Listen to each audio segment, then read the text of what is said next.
మరొక విషయం నాకు కొంచెం వివరించండి లక్ష్మీనారాయణ గారు. ఆ, నిన్న మొన్న ప్రకాశం బరాజ్ దగ్గర నుంచి కిందకి దిగువకి వదిలి వెళుతున్న ప్రవాహం ఏదైతుందో 11 లక్షల క్యూసెక్కుల పైన, ఇది గతంలో ఏనాడు వెళ్ళనంతటి ప్రవాహం కదా మీరు చెప్పినట్లుగా. ఆ, ఈ తరహా అవును. ప్రవాహం అవసరం లేదు అని దాని మీద ఓ రాజకీయ విమర్శ వచ్చింది. ఇంత ప్రవాహం అక్కడ ఇప్పుడు వదలాల్సిన పని లేదు. ఆ, ఆ, వదులుతున్నారు. ఎందుకు వదులుతున్నారంటే ముఖ్యమంత్రి గారు ఇల్లు కాపాడడం కోసం అన్నారు. దాని మీద మీ అభిప్రాయం చెప్పండి. అది హాస్యాస్పదమైనటువంటి వ్యాఖ్య.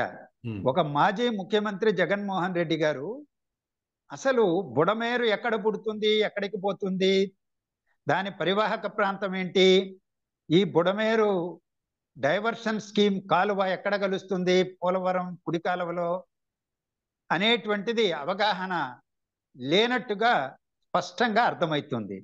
ఒకటి. రెండవది, ఆల్మట్టి డ్యామ్ నుంచి పైభాగం మహారాష్ట్ర నుంచి కిందికి ప్రకాశం బ్యారేజీకి నీళ్లు ఎన్ని వస్తాయి, ఎప్పుడెప్పుడు వస్తాయి అనేటువంటిది కేంద్ర జల సంఘమే బులెటిన్స్ విడుదల చేస్తుంది.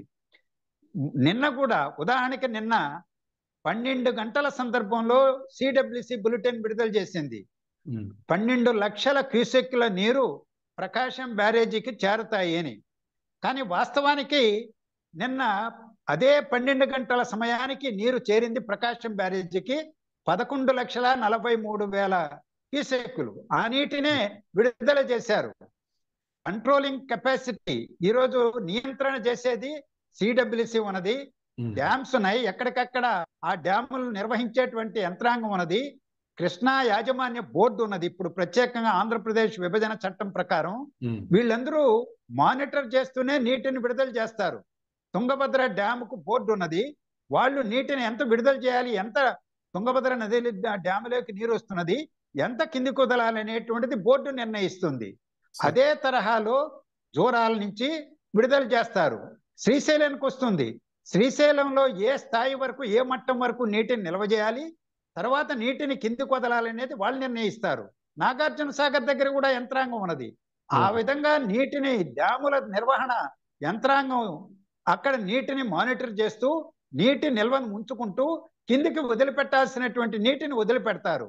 ప్రకాశం బ్యారేజీ దగ్గర నీటిని నిలవేసుకునే అవకాశమే లేదు.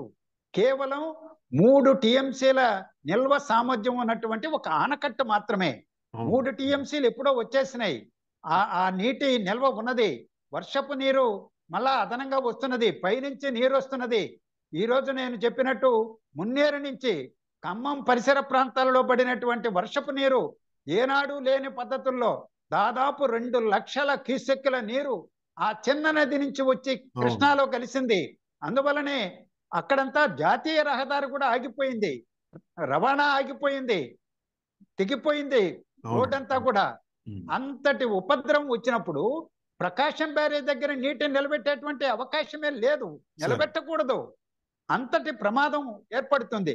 కానీ ఆయన చెప్పింది ప్రకాశం బ్యారేజ్ దగ్గర గేట్లు ఎత్తద్దు అని కాదు, వెలగలేరు దగ్గర లాకులు ఎత్తకుండా అట్టిపెట్టి నీటిని కంట్రోల్ చేసి ఒక్కసారిగా వదిలిపెట్టారు కాబట్టి ఈ ఉపద్రవం వచ్చిందని ఒక అవగాహన రాహిత్యంతో ఆయన మాట్లాడాడు.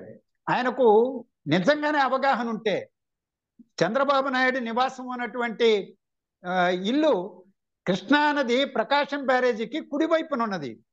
బుడమేరు ఈరోజు ముంపుకు గురైనటువంటి అజిత్ సింగ్ నగర్ ఈ ప్రాంతాలన్నీ ఎడమ వైపునున్నాయి. ఎడమ వైపున కృష్ణానదికి ఉన్నటువంటి ప్రాంతాల్లో ఇబ్బందులు వస్తే బుడమేరు వల్ల గండ్లు తెప్పడి ఆయన దాన్ని అర్థం చేసుకోకుండా వెలగలేరు దగ్గర లాకులు ఎత్తేశారు. ఆ నీరంతా కూడా ఒక్కసారిగా పోయి విజయవాడ రూరల్ మండలం మీద పడింది. దానికి ఎందుకు చేశారంటే చంద్రబాబు నాయుడు ఇల్లును కాపాడుకోవడానికని. అసలు పూర్తి అవగాహన రాహిత్యంతో మాట్లాడినటువంటి అంశం.